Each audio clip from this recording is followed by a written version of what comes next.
அனைவருக்கும் வணக்கம். அதாவது குழந்தையும் தெய்வமும் ஒன்றுன்னு சொல்கிறாங்க இல்லையா, அது இங்கே தாங்க.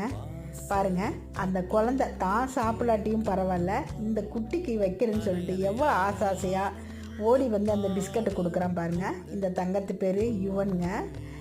அழகாக அந்த குட்டி கூட விளையாடுறான். அது இப்போ கடிச்சிருமோங்கிற பயமே அவங்ககிட்ட துளி கூட இல்லைங்க. எல்லா குட்டியிலையும் போய் தொட்டு தொட்டு தொட்டு விளையாடுறான். நம்மளுக்கு தான் பயமாக இருக்குது அது கடிச்சிருமோ அப்படின்னு. ஆனால் அந்த குழந்தைய விளையாடுறப்போ அவங்களும் எவ்வளோ அழகாக அந்த கொடுக்குற பிஸ்கெட்டை சாப்பிட்டு எவ்வளோ அழகாக, இதெல்லாம் பார்க்குறக்கு எவ்வளோ அழகாக இருக்குது பார்த்தீங்களா.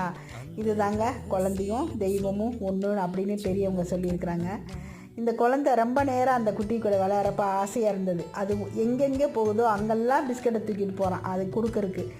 அந்த பிஸ்கெட்டையே அவனும் சாப்பிட்றான். அது அது அது ஒரு சிலர் வந்து நம்ம அது பாய்சன் அப்படின்னு சொல்லுவோம். அது எதுவுமே இல்லைங்க. அதுவும் குழந்தை தாங்க, இதுவும் குழந்தை தாங்க. நன்றி, வணக்கம்.